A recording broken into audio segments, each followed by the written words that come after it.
조국화 권사님 찬양하시는 모습이 우리 주일학교 어린이처럼 그냥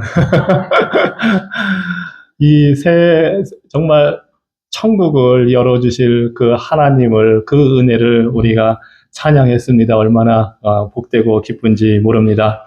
이 시간 우리 다 같이 자리에서 일어나서 하나님 말씀 누가복음 16장 19절로 31절의 말씀을 함께 우리가 보겠습니다. 한 부자가 있어 자색 옷과 고운 베옷을 입고 날마다 호화롭게 즐기더라.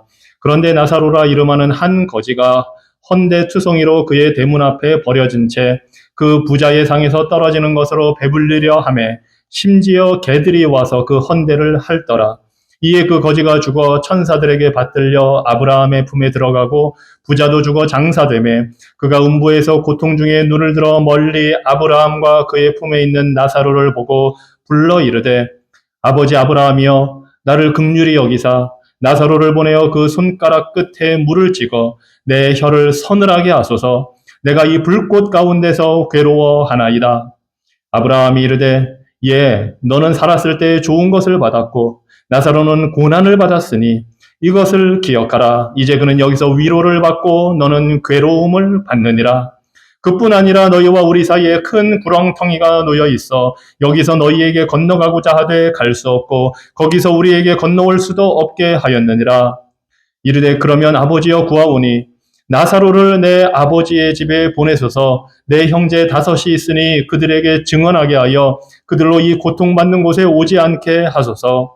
아브라함이 이르되 그들에게 모세와 선지자들이 있으니 그들에게 들을지니라. 이르되 그렇지 아니하니이다. 아버지 아브라함이여 만일 죽은 자에게서 그들에게 가는 자가 있으면 회개하리이다. 이르되 모세와 선지자들에게 듣지 아니하면 비록 죽은 자 가운데서 살아나는 자가 있을지라도 권함을 받지 아니하리라 하였다 하시니라. 아멘. 하나님 주께서 말씀 주시오니 이 말씀 우리가 듣기 원합니다. 주의 영으로 우리의 심령에 가르쳐 주시옵소서. 예수 그리스도 이름으로 기도합니다. 아멘. 자리에 앉으시기 바랍니다. 우리는 역전의 드라마, 역전의 이야기를 좋아하는 것 같습니다. 아마 어릴 때 콩쥐 팥쥐 읽어보시고 들어보시고 신데렐라 이야기 들어보셨을 겁니다.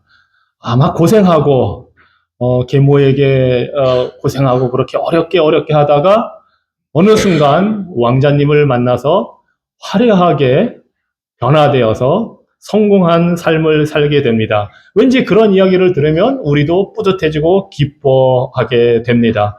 그냥 힘들게 살던 사람이 그대로 끝난다 하면 뭔가 가슴 아프고 우리가 이해는 할 수는 있지만 그렇게 우리가 원하는 결말은 아닙니다. 그래서인지 얼마 전에 아마 그 좀 이렇게 인기가 있었던 흑백 요리사라는 프로그램에도 보면 소위 말하는 언더독, 약자가 최종적으로 결승에서 이기는 모습을 보고 사람들이 다 같이 좋아하고 기뻐합니다. 그것이 아마 우리 사람들에게 있는 어떤 감정 상태일 것입니다. 약자가 어려운 형편에서 성공하고 뭔가 강자가 실패하고 쓰디쓴 결말을 보게 되는 것, 이러한 역전 현상이 일어나는 것을 우리는 좋아합니다. 오늘 본문 말씀 우리가 읽은 이 누가복음 16장 말씀에도 바로 이러한 역전 스토리가 있습니다. 그것도 보통 역전의 스토리가 아니라 위대한 놀라운 역전의 스토리입니다. 먼저 보니까 이 본문 말씀에 보니까 첫째 우리가 볼 수 있는 것은 두 종류의 삶을 이 땅에서 살고 있는 사람들을 보여줍니다. 그러니까 이 세상 살아가는 모든 사람들에게는 두 종류의 삶이 있다는 것을 보여줍니다. 아시는 대로 한 부류의 사람은 부자로 나와 있습니다. 이 부자는 자색 옷, 고운 베옷을 입었다 이렇게 합니다. 날마다 호화롭게 즐겼다고 합니다. 이 자색 옷, 말하자면 비싼 옷입니다. 수입품입니다. 그 당시에 이 자주색을 내려면 조개를 특정한 종류의 조개를 잡아서 그걸 일일이 수작업을 해서 염색을 해야 되는 아주 비싼 그런 옷입니다. 오늘날로 말하면 아마 유명한 이탈리아 브랜드 같은 그런 수입품일 겁니다. 고운 배옷도 이집트에서 수입을 해오는 속옷입니다. 이런 아주 비싼 옷을 입고 날마다 호화롭게 잔치하고 사는 부자가 있습니다. 그런데 또 한 종류의 사람, 한 부류의 삶을 살아가는 사람이 나오는데 바로 거지입니다. 그냥 거지가 아니라 정말 아주 비참하게 사는 거지입니다. 먹을 것이 없고 돈이 없어서 가난할 뿐만 아니라 보니까 병에 걸려 있습니다. 온몸에 피부병이 말하자면 걸려 있는 겁니다. 여기서 말하는 이 헌대투성이 이거는 문둥병자에게도 쓰일 수 있을 정도로 아주 심각한 용어입니다. 이 나사로가 아마 문둥병은 아닐 겁니다. 문둥병자라면 아예 격리되어서 살아야 하니까.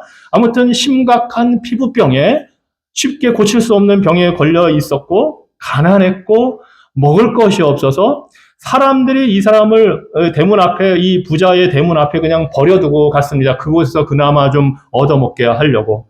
그래서 보니까 이 거지는 부자 집에서 나오는 뭔가 그런 것으로 먹고 살기 위해 거기에 있는데, 그래서 부자의 상에서 날마다 호화롭게 잔치하고 즐기는 그 상에서 떨어지는 빵 조각으로 배를 채우며 살아갑니다. 워낙 상황이 안 좋아서 이렇게 와서 본문에 보니까 개들이 와서 그 피부 헌대를 핥더라 이런 표현을 합니다.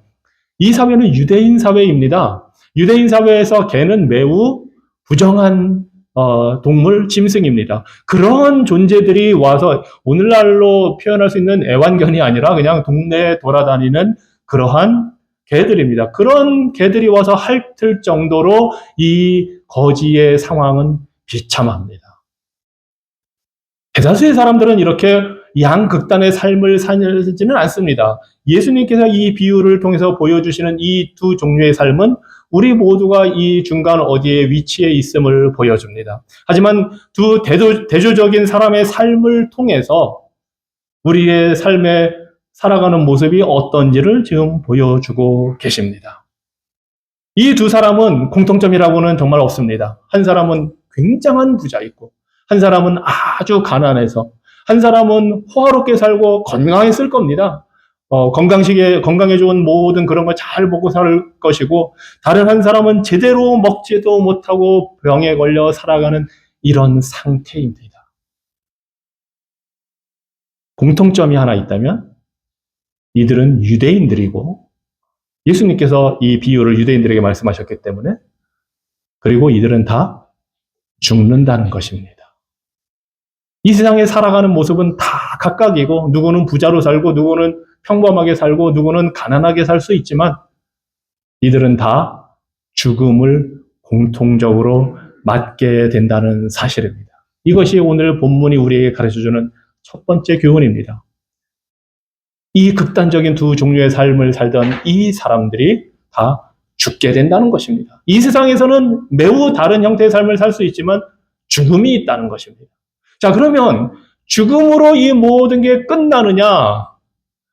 그거는 우리가 좋아하는 역전의 드라마에 어울리지 않는 매우 안타까운 이야기가 될 것입니다. 어느 누구도 가난하고 힘든 사람이 그렇게 고생하다가 죽는 것으로 끝나는 것을 보고 싶어 하지 않을 것입니다. 성경은, 예수님은 이 비유를 통해서 이 세상에서의 삶이 끝이 아니라는 것을 보여줍니다. 22절에서 이렇게 말씀합니다. 이에 그 거지가 죽어 천사들에게 받들려 아브라함의 품에 들어가고, 부자도 죽어 장사됨에 그가 음부에서 고통 중에 눈을 들어, 이렇게 표현을 합니다. 우리가 알 수 있는 두 번째 중요한 사실은 이 세상에서의 삶으로 끝나는 것이 아니라 죽음 후에 또 다른 삶이 있다는 것입니다. 아무도 알지 못한다고 생각합니다. 아니, 그런 게 있을까? 죽어봐야 알지 합니다. 그런데 성경은, 예수님은 이 땅에서의 삶으로 모든 게 끝나는 게 아니다 보여주십니다. 죽음 이후에 삶이 있습니다. 그리고 그 삶은 주님께서 오늘 보여주시는 삶에는 위대한 역전의 드라마가 쓰여지고 있습니다. 거지는 고생하다가 죽었는데 보니까 천사들의 받들림을 받아서 아브라함의 품에 들어갔다고 합니다. 유대인 사회에서 아브라함의 품에 들어갔다는 표현은 천국에 갔다는 것을 의미하는 겁니다. 믿음의 조상, 유대인의 조상이 하나님과 함께 있는 곳, 그곳이 바로 천국이기 때문에 내가 죽으면 조상에게로 돌아간다는 관용적인 표현을 쓰는데, 그래서 아브라함의 품에 들어갔다는 것은 천국으로 갔다는 것을 보여주는 겁니다. 죽음 이후에는 천국이 있습니다. 그런데 이 부자는 보니까 장사가 되었는데 음부에 들어갔다고 합니다. 영어 표현으로 하면 하데스, 지옥을 뜻하는 표현입니다. 죽음 이후에도 삶이 있습니다. 이 세상에서는 길어야 100년, 120년 살지만, 잘 살면, 오래 살면 120년이지만, 죽음 이후에는 그것보다 훨씬 놀라운 영원한 삶이 있는데, 그 장소가 천국이냐, 지옥이냐 하는 것입니다. 그리고 여기에서 지금 역전이 벌어지고 있습니다. 이 거지는 죽어서 천국에 갔습니다. 그런데 놀라운 사실은 이 천국이 정말 아름답고 좋은 곳이고 훌륭한 곳이고 우리가 기대하는 그러한 놀라운 곳인데, 오늘 비유에서는 천국에 대한 말씀은 그저 22절에 아브라함의 품으로만 소개되고 23절 이하에는 지옥에 대한 이야기가 쭉 펼쳐집니다. 그리고 이제 우리는 화려하고 호화스럽게 잘 살던 부자가 지옥에 가서 어떤 고통을 당하고 삶을 살게 되는지를 보여줍니다. 그런데 이 비유를 유대인들이 들을 때는 사실 이게 충격으로 다가옵니다. 우리는 콩쥐가 팥쥐에게 서러움 당하다가 나중에 신분이 상승되는 걸 보고 좋아하고, 신데렐라가 구박을 받다가 왕자를 만나는 걸 보고 좋아하지만, 사실은 유대인들은 이 이야기를 들을 때 충격을 받는 게, 아니 어떻게 부자가 지옥을 가고 가난하고 병든 거지가 천국을 가는지에 대해서 충격을 받습니다. 유대인들은 이 땅에서 부자로 사는 것이 하나님의 축복이라고 생각을 합니다. 그래서 잘 살고 잘 나가고 성공한 사람일수록 하나님의 은혜를 많이 받았기 때문에 당연히 죽어도 천국에 아브라함의 품에 갈 거라고 생각을 합니다.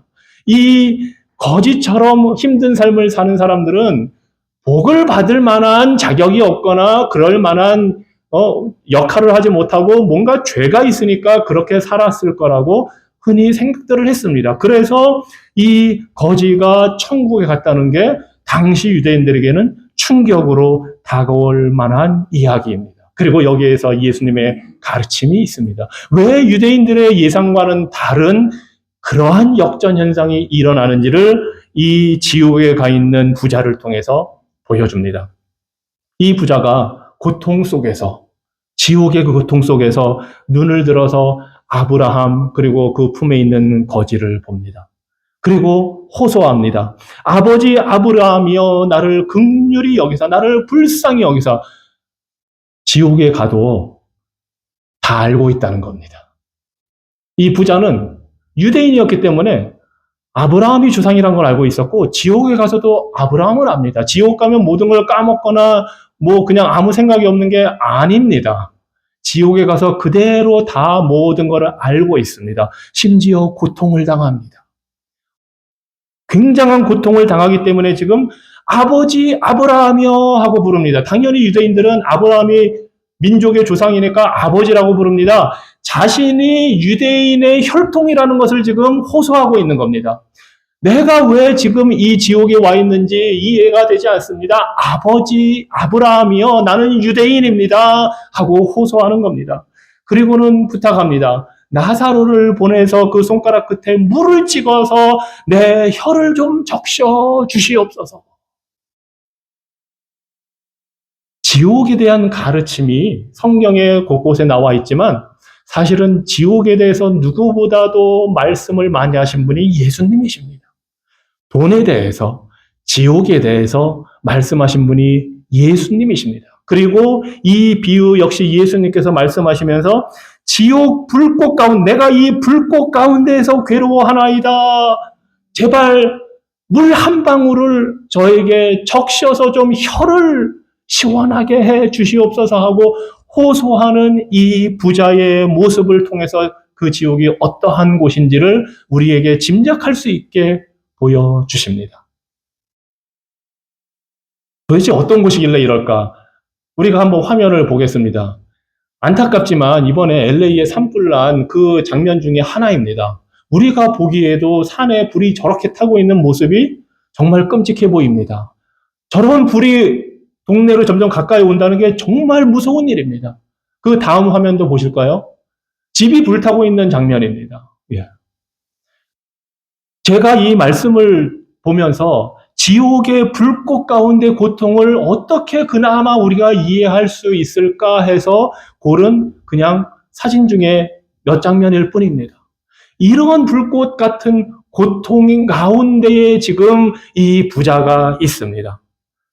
그곳에서 살려달라고, 좀 시원하게 해달라고 그렇게 이야기를 합니다. 이 지옥이 어떤 곳인지, 영원한 불과 고통이 있는 곳이라고 우리 주님이 말씀하십니다. 마태복음 25장 41절의 말씀입니다. 또 왼편에 있는 자들에게 이르시되 저주를 받은 자들아 나를 떠나 마귀와 그 사자들을 위하여 예비한 이 영원한 불에 들어가라. 지옥은 마귀와 그 악한 영들을 위해 하나님께서 마련해 두신 곳입니다. 마귀는 원래 하나님의 지음을 받은 천사였는데 하나님께 대적하고 교만하게 하나님처럼 되려고 하다가 하나님으로부터 쫓겨나고 그때의 하나님이 이미 이 마귀와 그를 따르는 악한 영들을 위해서 지옥을 만들어 놓으셨다는 것을 보여줍니다. 그리고 그곳은 영원한 불이 있다고 말씀을 하십니다. 꺼지지 않는 물입니다. 마가복음 9장 48절에서는 또 이렇게 말씀하십니다. 거기에서는 구더기도 죽지 않고 불도 꺼지지 아니하느니라 사람마다 불로써 소금 치듯 함을 받으리라. 유대인들이 이 장면을 들으면 잘 이해를 합니다. 예루살렘 성전이 있는 그 산 밑에 골짜기 중에 하나가 흰놈 골짜기라는 곳이 있는데 그곳이 일종의 쓰레기 처리장입니다. 사람들이 그 예루살렘 시에 사는 모든 사람들이 와서 그 골짜기에다가 쓰레기들을 다 버립니다. 그리고 그거를 불태워 소각을 합니다. 그래서 불이 꺼지지 않고 그것이 계속 불붙어 있습니다. 그래서 그 골짜기가 흰놈 골짜기를 게헨나라고도 표현을 하는데 그 표현이 바로 지옥을 뜻하는 표현입니다. 예수님이 지금 그 유대인들이 잘 아는 그 골짜기를 빗대어서 지옥불이 저렇게 타고 있다는 것, 그곳에 가면 불이 꺼지지 않고 타고 있는데 구더기들도 있습니다. 그곳에서 먹고 사는 그러한 곳처럼 예수님이 지옥불이 있다는 것을 말씀을 해주십니다. 불로 소금 치듯 고통을 당하는 지옥이 있다는 것을 예수님이 직접 말씀해 주십니다. 그리고 그곳에서 어떤 일이 있는지를 마태복음 13장에서 이렇게 말씀하십니다. 인자가 그 천사들을 보내리니 그들이 그 나라에서 모든 넘어지게 하는 것과 또 불법을 행하는 자들을 거두어내어 풀무불에 던져 넣으리니 거기서 울며 이를 갈게 되리라. 지옥 간다고 거기서 죽고 끝난다면 이런 고통이 없습니다. 그런데 지옥은 영원한 불 속에서 울며 이를 갈며 고통 속에 후회하며 살아가는 곳임을 주님께서 보여주십니다. 그 지옥에서 이 부자가 제발 물 한 방울만 적셔달라고 호소를 합니다. 그런데 참 놀랍지 않습니까? 이 부자는 지옥에 가서 저를 좀 꺼내주세요. 저를 좀 살려주세요. 제가 잘못했습니다. 회개하질 않습니다. 그저 그 고통을 좀 줄여달라는 말밖에 하질 않습니다. 이곳에서부터 나를 좀 건져주세요 하질 않습니다. 그렇게 못합니다. 왜냐하면 이 세상에서 살아있는 동안에 회개하고 돌이켜서 예수님을 믿지 않으면 지옥 가서도 그렇게 하지 않는다는 것을 보여줍니다. 그래서 우리는 연옥이라는 교리를 믿지 않습니다. 거기 가서 사람이 개선되고 죄가 씻어져서 깨끗하게 돼서 천국으로 옮겨질 기회나 가능성이 있지 않음을 이 본문 말씀에서 보여주는 겁니다. 그곳에 떨어져서 회개하는 것이 아닙니다. 자신의 양심의 가책을 받아 하나님께 자비를 구하지 않습니다. 그저 자비라고는 이 고통만 조금 줄여달라는 그 말밖에 못합니다. 그리고 기껏 부탁하는 게 25절에 그런 상황에서 아브라함이 이렇게 말을 합니다. 물을 적셔달라고 하니까 너는 살았을 때 좋은 것을 받았고 나사로는 고난을 받았으니 이것을 기억하라. 이제 그는 여기서 위로를 받고 너는 괴로움을 받느니라. 네가 살아있을 때 한 것을 좀 생각해봐라. 네가 왜 지금 그 고통을 받는지 한번 생각해봐라. 네가 거기서는 잘 살았고 나사로는 거지 이름이 등장을 했습니다. 사실은 이제 16절, 17절부터 나오는데 거지는 그곳에서 고생을 해서 여기에서 지금 역전이 되었다 말씀을 합니다. 그러면서 26절에 그뿐만 아니라 너희와 그 지옥과 여기 천국 사이에는 큰 구렁텅이가 놓여 있어서 갈 수가 없다. 나도 갈 수 없고 너도 이쪽으로 올 수가 없다. 이것이 하나님의 심판의 표현입니다. 하나님은 천국과 지옥을 갈라놓았습니다. 넘어가서 도와줄 수 없습니다. 아니, 천국에 가 있는 사람들이야 그러고 싶은 마음이 왜 없겠습니까? 하지만 하나님의 공정한 심판은, 정의는 지옥 가 있는 사람과 천국에 있는 의인을 구분합니다. 그리고 심판하십니다. 그래서 갈 수가 없다 표현을 합니다. 자, 이런 걸 통해서 이 부자의 상태가 어떤지를 우리가 볼 수 있는데, 아니, 지옥에 가서도 살아있을 때는 거들떠도 안 보던 그 거지인 나사로를 자신에게 보내어 달라고 부탁을 합니다. 지옥에서 기껏 하는 이야기가 나사로를 지금 종 부리듯이 자기가 살아있을 때 집 앞에, 대문 앞에 쓰러져 있던 그 거지라고 여전히 생각을 하고 있는 겁니다. 그래서 그 나사로를 좀 보내서 내 혀를 좀 적셔 달라고 그런 부탁을 하는 겁니다. 이 세상에서 살던 모습이 그대로 지옥에 가서도 펼쳐지는 겁니다. 사람은 변하지 않습니다. 이 세상에서 살던 그 성품, 그 습관, 그 말, 행동 그대로 지옥 가서 삽니다. 그런데 우리가 여기서 좀 잘 생각해 봐야 할 것이 있습니다. 왜 그러면 부자는 지옥을 갔는가? 이 세상에서 호화롭게 살고 좋은 것을 누리고 그랬기 때문에 지옥을 갔는가? 거지 나사로는 가난하게 살고 고통을 받았기 때문에 천국을 갔는가? 여기에는 나사로라는 이름의 힌트가 들어 있습니다. 놀랍지 않습니까? 부자의 이름은 등장하지 않습니다. 예수님이 부자의 이름을 밝혀주지 않습니다. 하지만 거지는 나사로라는 이름을 예수님이 밝혀주십니다. 이 비유를 통해서. 나사로의 뜻은 하나님이 도우신다는 뜻입니다. 하나님이 도우신다. 유대인들의 생각과는 다르게 나사로는 하나님의 도우심을 의지하고 살았던 사람입니다. 가난하고 병들었지만, 고통 속에 살았지만, 나사로는 하나님의 도우심을 믿고 의지하고 산 사람입니다. 그런데 이 부자는 자신은 아브라함의 후손이고 유대인이고 복을 받아서 이렇게 하나님의 복을 받아서 잘 살고 있다고 생각은 했지만 하나님을 신뢰하고 하나님을 도움을 구하고 믿는 자로 살아간 것이 아니었습니다. 그래서 이 부자는 죄지었다는 표현도 하나도 나오지 않지만 이 부자의 삶은 정말 하나님을 믿는 사람의 삶이 아니라 자신의 집 앞에 있는 거지조차 돌보지 않는 변화받지 못한 삶을 살았음을 보여줍니다. 이 부자의 문제는 부자라는 사실, 잘 먹고 잘 살았다는 사실이 문제가 아니라 하나님을 믿는다고 말은 하면서도 나는 유대인이라고 말하면서도 하나님 없이 살았기 때문에 하나님을 믿지 않는 그런 모습으로 살았기 때문에 지옥에 가게 된 것입니다. 이 가난한 거지 나사로는 그 숱한 고통과 수모를 당하면서도 하나님이 내 도움이시다 하는 그 믿음으로 살았기 때문에 천국에 간 것입니다. 이 세상에서 다 부자가 지옥 간다면 아브라함은 지옥에 가야 됩니다. 아브라함이 얼마나 부자인데요.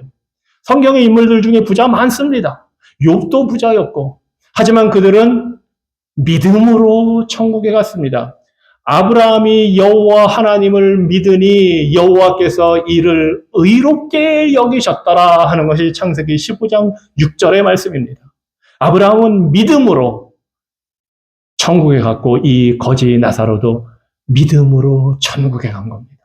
예수 그리스도를 믿는 그 믿음으로 천국에 가는 거지, 가난했다고 천국에 가고 부자라고 지옥 간다면 이 세상에서 우리는 다 가난해지기를 원해야 됩니다.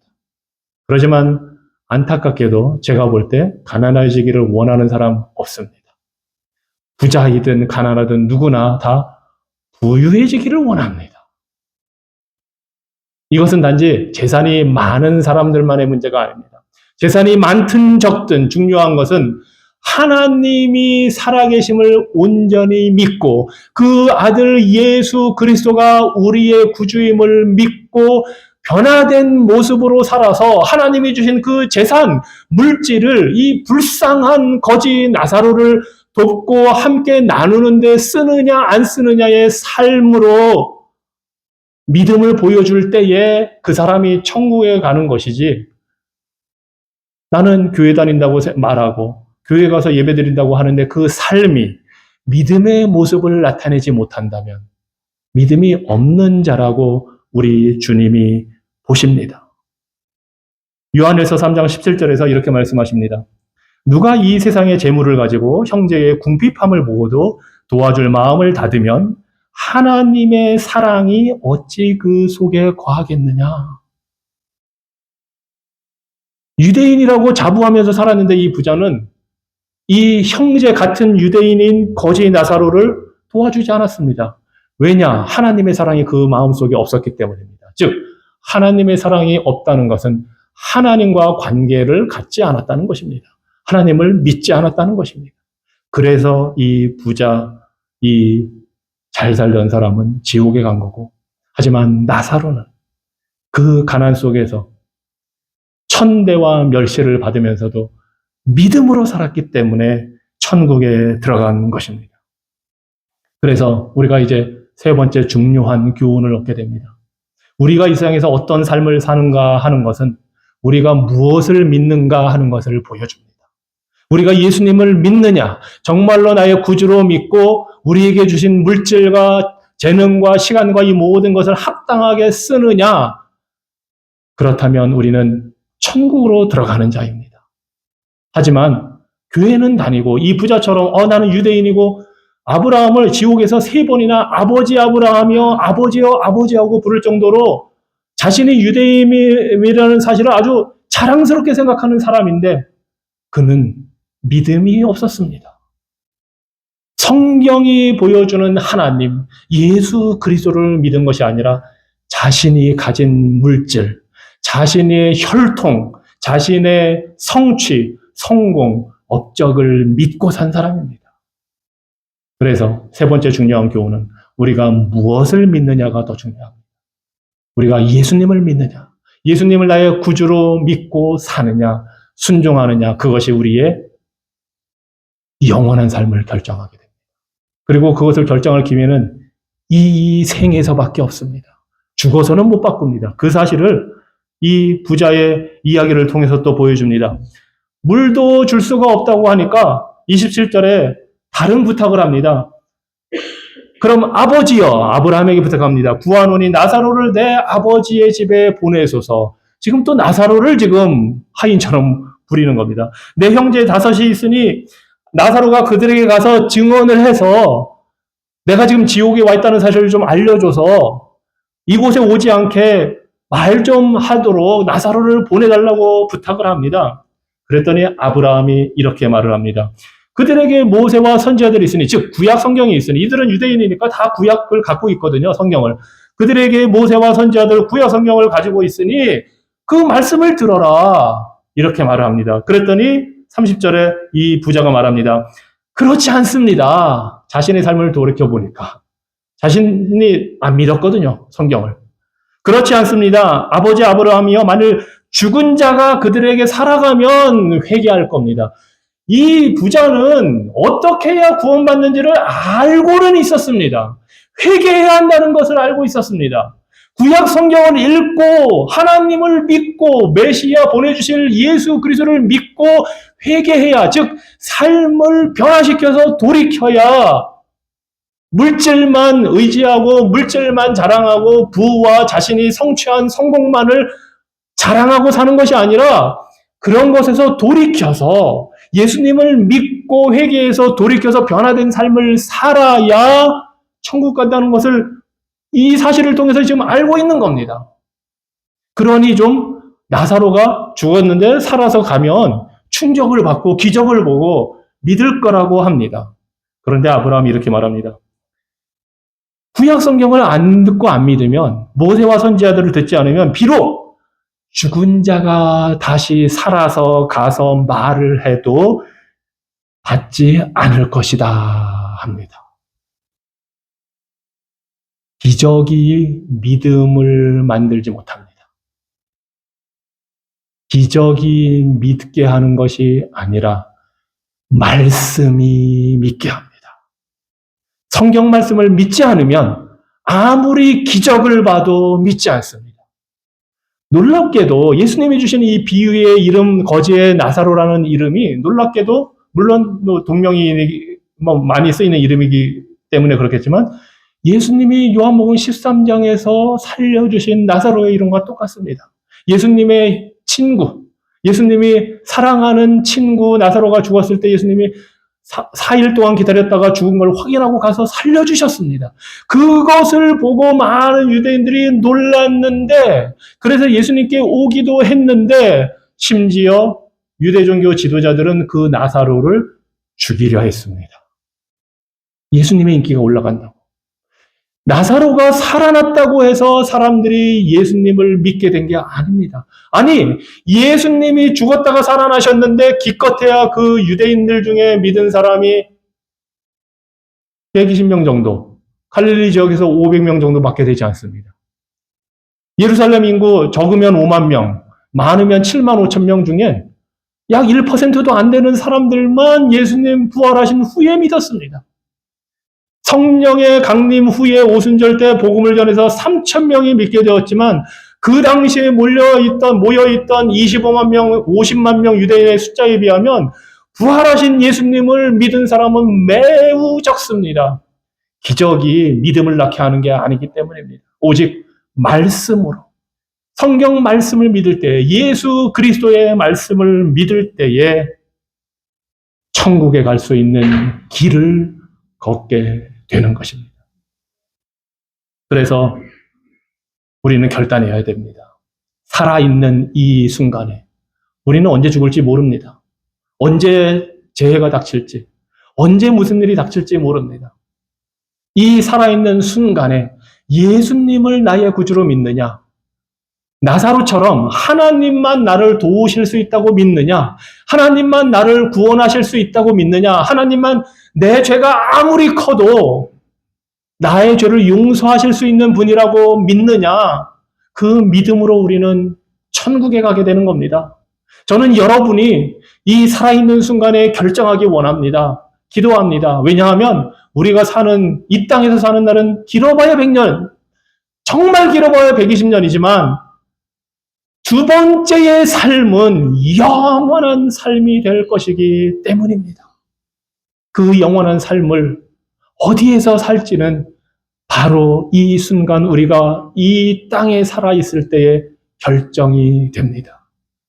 우리의 구주이신 예수 그리스도를 믿고 삶을 돌이켜서 하나님의 도움 아래 믿음으로 살아가고 주신 그 물질과 모든 것을 선하게 사용하며 살아갈 때에 우리는 믿음으로 천국 가는 자녀들이 되는 것입니다. 혹시 여러분 주변에 아직 예수님을 모르는 그런 사람들이 있다면, 예수님을 믿지 않는 자들이 있다면 그분들을 위해서 전도 대상자로 생각하시고 위해서 기도하십시오. 그리고 이 복음을 전하십시오. 우리가 살아있을 때에 예수님을 믿어야 함을 알려주십시오. 그래서 그들이 그 복음을 들을 때에 성령께서 그들의 마음을 움직여 주실 것이고 그들이 믿게 성령께서 역사해 주실 것입니다. 그러한 믿음의 사람들이 되기를 주님 이름으로 축원합니다. 기도하겠습니다. 전능하신 하나님 아버지, 우리는 이 땅에서의 삶으로만 끝나는 것이 아님을 우리가 보았습니다. 이 땅에서의 두 종류의 삶이 있었지만 역전의 삶이 또 펼쳐지게 된다는 사실을 봅니다. 저 세상, 하늘과 천국과 지옥이 있는 그 세상을 우리가 살아가야 할 텐데, 우리가 예수 그리스도를 믿고 변화되어 구원받은 자로 이 땅에서부터 살지 않는다면 이 부자처럼 영원한 지옥불의 고통을 당할 것을 우리가 보았습니다. 주님, 우리를 긍휼히 여겨주셔서 몸은 죽여도 영혼은 능히 죽이지 못하는 자들을, 이 세상에 있는 것들을 두려워하지 말고 오직 몸과 영혼을 능히 지옥에 멸하실 수 있는 살아계신 하나님을 두려워하고 이 땅에 독생자를 주셔서 아낌없이 죄인들을 사랑하시는 그 하나님의 은혜를 보게 하셔서 예수님을 믿음으로 멸망하지 않고 영생 얻는 복된 자들 되도록 우리 주변에 믿지 않는 그 사람들에게도 이 복음을 우리가 증거할 수 있도록 주님 우리를 도와주시옵소서. 예수 그리스도 이름으로 기도합니다. 아멘. 다 같이 자리에서 일어나서 찬송가 536장 함께 찬양하시겠습니다.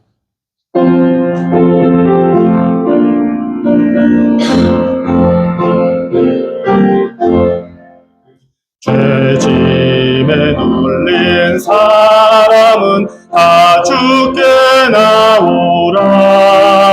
주 말씀 의지할 때에 곧 평안 얻으리. 의지하세 의지하세 주 의지하세. 구하시네 구하시네 곧 구하시네. 참 구워주신 주께서 보혈을 흘렸네. 눈같이 희게 할 피에 온몸을 잠그세. 의지하세 의지하세 주 의지하세.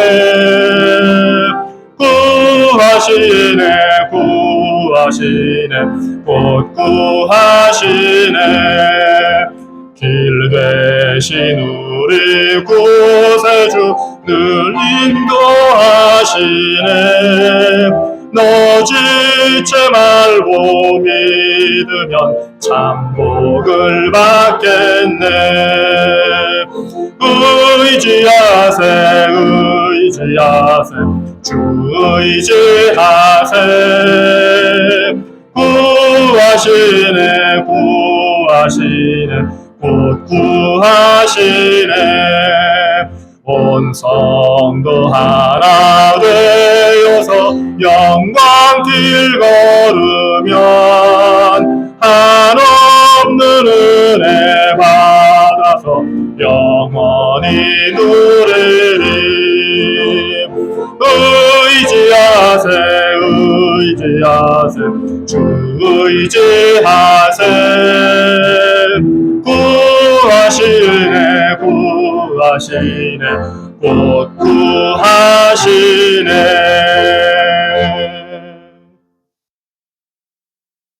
이제는 우리를 사랑하시는 하나님 아버지의 무한하신 사랑과